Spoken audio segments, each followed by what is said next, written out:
આવા લક્ષણોના કારણે જ ભાઈ ગ્લોબલ વોર્મિંગ થાય છે.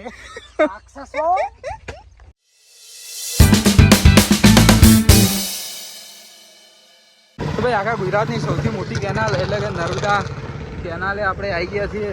જોઈ શકો છો આ બહુ મોટી સાઈઝમાં છે. આ બાજુથી જોઈ શકો છો ગુજરાત સરકાર દ્વારા બહુ મસ્ત વટેશ્વર વન છે. આ બાજુ જે ગુજરાત સરકાર દ્વારા બનાવવામાં આવ્યું છે ને એકદમ મસ્ત લોકેશન છે. હાલ તો નથી જવાતું પણ કોઈ દિવસ ફરીથી આવીશ ત્યારે હું જઈશ ભાઈ.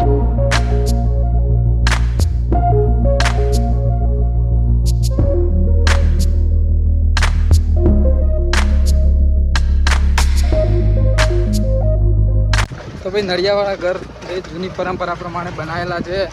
હજુ પણ અહીંયા છે. આ પરેશભાઈ ખૂણે ખૂણે લઈ જ્યારે આમ હાથ કરીને આમ હાથ કરી લઈ જાય છે. આપણને ખબર નહીં કઈ ગલીઓમાં લઈ જાય છે. તો આવું વ્યૂ છે ભાઈ ગામડાનો. ભાઈ આગળ પરેશભાઈ રસ્તો બતાવે છે અને આપણે જઈ રહ્યા છીએ પરેશભાઈના ખેતરમાં. ખેતરના રસ્તાઓ જેમ આપણે પણ ખતરનાક છે એમ આ બાજુ ભાઈ ખતરનાક જ છે. જોઈ શકો છો બહુ ધ્યાનથી બાઇક ચલાવવું પડે. અહીંયા ફાઇનલી આપણે આવી ગયા છીએ પરેશભાઈના ઘરે ને ઘરેથી ભાઈ આપણે આવ્યા ખેતરમાં.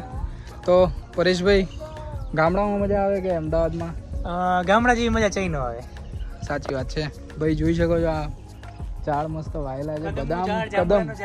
કદમ આંબાનું ઝાડ અને આ બાજુ બદામ ને બધું મસ્ત વાયેલું છે ને મસ્ત લોકેશન છે. શું શું વાવ્યું છે પરેશભાઈ ખેતરમાં? શું શું વાવ્યું છે રોહિતભાઈ? ખેતરમાં વાવ્યું છે ભીંડો, ગવાર, ચોળી અને અમારે સુરનગરનું ફેમસ કપાસ.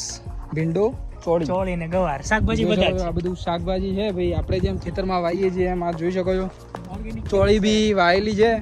ઓર્ગેનિક ખેતી છે. પેલી બાજુ લીંબુડીઓ પણ વાયેલી છે. મસ્ત થઈ છે અને સીતાફળી ને બધું છે મસ્ત. ભાઈ ખેતરમાં આવો એટલે કંઈક માહોલ જ અલગ હોય, મજા આવી જાય. તો થોડી વાર અહીંયા બેસીશું પછી આપણે જઈશું. શું પછી? આ દેશી વેલ આના ભજીયા થાય. જે તમે અળવીના પાત્રા ખાવ ને એના જેવા ભજીયા થાય. ઓકે. આને ફાંદ કહેવાય. ફાંદના ભજીયા ભાઈ થાય. અહીંયા લોકો ખાય છે. આપણને તો એનો કોઈ આઈડિયા નહોતો. આપણે ટેસ્ટફુલ હોય એવું પરેશભાઈ કહે છે. કોઈક દિવસ ખાઈશું આપણે. પરેશભાઈના ઘરે આવીશું અને બનાવડાવશું જ્યારે પરેશભાઈ લગ્ન કરશે. તો ચલો ભાઈ થોડી વાર બેસી રહીએ. અહીંયા પરેશભાઈ લઈને આ એક કદમનું ફૂલ છે અને પાકું છે. આને 2 દિવસ પલાળીને રાખવાનું હળદર મીઠામાં અને પછી આનું શાક થાય. હાડકાના દુખાવો હોય કે લોહીની તકલીફ હોય તો આનાથી દૂર થાય છે. સરસ. આદિવાસી લોકો આ જે કદમનું ફૂલ છે, ફળ છે એ ખાતા હોય છે અને ત્યાં આની સબ્જી બનતી હોય છે. તો ભાઈ 2 દિવસ પલાળીને રાખવાનું હોય છે. આપણે તો પહેલી વાર જોયું છે. એકદમ મસ્ત લાગી રહ્યું છે. આ કપાસના છોડ છે. પરેશભાઈ એમને આ જોઈ શકો છો આ ખેતર છે ત્યાં સુધી એમને વાયા છે કપાસ. અને ભાઈ આ જે ફૂલ આવ્યા છે એ થોડા મોટા થશે પછી આમાં રૂ આવશે, કપાસ આવશે. આપણી બાજુ પણ કપાસ વાયેલા હોય છે અને ભાઈ બધી પબ્લિક નીકળી પડી છે ભાઈ ખેતરમાં. ખબર નહીં ક્યાં જઈ રહ્યા છે. આપણે પણ પાછળ જઈ રહ્યા છીએ. અલગ અલગ બિયારણના અલગ અલગ કપાસ છે. જોઈ શકો પીળું અને લાલ ફૂલ સેમ આવ્યું છે. બિયારણ અલગ અલગ હોય એટલે ભાઈ રૂ પણ અલગ અલગ આવે. આપણે જાય ત્યાં નામ રખડવાના ભાઈ. કરતા નહીં. આ પ્રકૃતિનું નુકસાન કરનારા છે કે થઈ રહ્યું છે ભાઈ.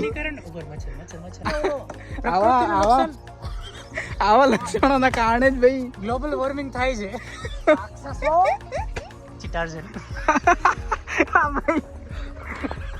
સરકાર રહેવાતું નહીં એટલે જોઈ શકો છો. જોઈએ ભાઈ પાઠો ગરીનો છે. વાહ વાહ વાહ વાહ વાહ વાહ. કર્યો તો ઈજ થાય. ઈજનું ટોળું મળ્યું તો ભીત થઈ. કાન તો કાપી લીધા તા દિવાલના તો પછી આ વાત ક્યાંથી લે? અરે ભાઈ ભાઈ ભાઈ ભાઈ ભાઈ વાહ વાહ. આ જોઈ ભાઈ મસ્ત એક માળો કરેલો છે. સુગ્રી એની અંદર છે. કદાચ દેખાય નહીં. ટ્રાય કરું છું. નહીં દેખાય પણ અંદર ભાઈ મસ્ત માળો કર્યો છે. અંદર સુગ્રી કહેવાય એ પક્ષી છે. કદાચ દેખાય તો. અને આવું ભાઈ ખેતર છે. અને અમે બધા નીકળ્યા છીએ. કૂવો એક છે જોરદાર. આ માળા જોઈ શકો છો. મસ્ત માળા કર્યા છે. અંદર પક્ષીઓ રહે છે અને પાણી છેક આટલે ઉપર સુધી આવેલું છે ભાઈ. મસ્ત એકદમ. રચના આની જોરદાર છે ભાઈ, પથ્થરના બનાવેલા છે, એકદમ જૂનો કૂવો છે અને પાણી બી એકદમ ઉપર સુધી છે. આવા પાણી ભાઈ ક્યાંક જ જોવા મળે. નર્મદાનું પાણી આવે છે કેનાલમાંથી સીધું ગોઠવેલું છે મોટર, અને પાણી અહીંયા આવે છે અને આપણે મસ્ત નર્મદાની કેનાલનું પાણી પીશું. આજે થોડુંક જોઈએ, ટેસ્ટ કરીએ. થોડુંક સ્વાદમાં મોડું છે ભાઈ, જેમ ધરોઈનું પાણી હોય છે એના કરતાં થોડુંક અલગ સ્વાદ છે ભાઈ. હિતેશભાઈ માટે આપણે કંકોડા લઈ રહ્યા છીએ. જોઈ શકો છો અહીંયા પણ કંકોડા જે દેખાઈ રહ્યા છે, જો હું લઈશ અને આપી દઈશ હિતેશભાઈને. આપણે જે કંકોડા લીધા એ આપી દઈએ હિતેશભાઈને. અને જોઈ શકો છો બીજું કંઈક લાવેલું છે પરેશભાઈએ, લીંબુડી છે, ગવાર, રીંગણા, ચોળી, ટમેટા બધું જો આવેલું છે. આ ચોળી આવેલી છે મસ્ત. આ લીંબુ છે, આ લીંબુ લો ભાઈ કંકોડા તમારા. વાહ વાહ, થેન્ક યુ. આની અંદર જો જામફળ થાય છે, હજી એનો ફાલ શિયાળાની અંદર આવશે. મસ્ત એકદમ મીઠા, સરસ. વગર એકદમ નેચરલ કહેવાય. જે અરે જો નાના છે, થોડા મોટા થશે. અહીંયા બી જોઈ શકો છો બીજા બી છે. અરે તો ભાઈ ગામડામાં આવો ને, રવિવાર છે સ્પેશિયલી ભાઈ, રવિવાર પૈસા વસૂલ આપણો થઈ ગયો છે. મજા આવે.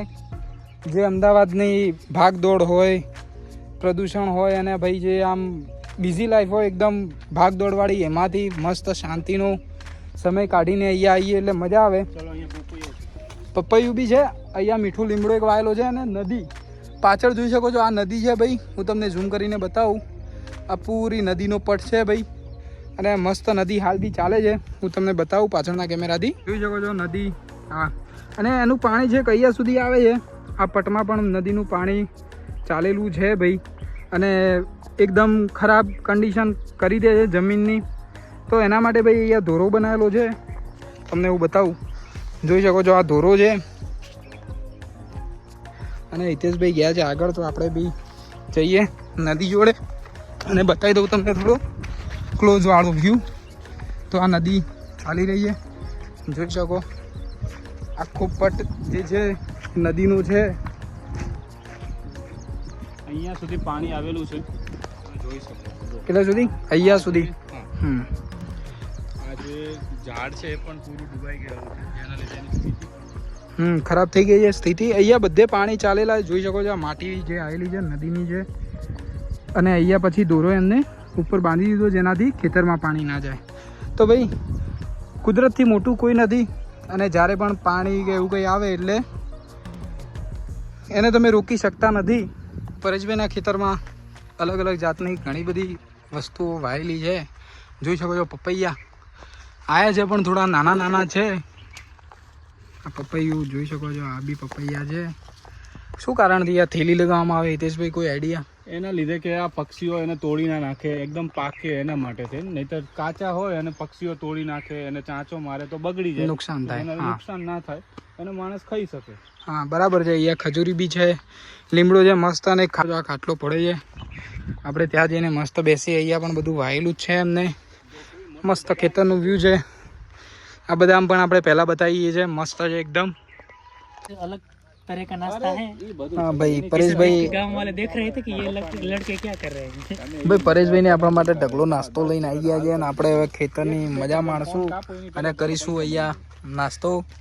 તો પ્રોગ્રામ આપણે ગોઠવ્યો છે. પરેશભાઈ નાસ્તો લાવ્યા હતા, કોલ્ડ ડ્રિંક્સ અને પેકેટો ભાઈ, મગદાળ, વેફર. મજા આવે ભાઈ. ખેતરમાં મસ્ત ઠંડો પવન આવી રહ્યો છે લીમડાની નીચે, અને બેઠા છે ચાર ભાઈબંધો. જૂની વાતો થઈ રહી છે સમરસ હોસ્ટેલની. એમાં જે અમારે એક શાયર કવિરાજ હારે છે, કવિરાજ કહી દે છે ફરીથી એક ગઝલ તો થઈ જાય કે તમને ખાલી મળવું હતું. વાહ વાહ. वाह. કે તમને ખાલી મળવું હતું, ભીતરથી ઝળહળવું હતું, નસમાં વહેતા શાંત લોહીને ઝરણા જેમ ઉછળવું હતું. ને નાના એવું ખાસ નથી, નાના એવું ખાસ નથી, છાતી અંદર શ્વાસ નથી. નાના એવું ખાસ નથી, છાતી અંદર શ્વાસ નથી, હમણાં આંખોમાં ટપકતું કોઈ આકાશ નથી. અને આંખો અંદર આભ ભરીને મારે વાદળ જેમ વરસવું હતું. તમને ખાલી મળવું હતું, ભીતરની જેમ ઝળહળવું હતું, નસમાં વહેતા શાંત લોહીને બસ ઝરણા જેમ ઉછળવું હતું. વાહ વાહ વાહ વાહ વાહ કવિ વાહ. સરસ સરસ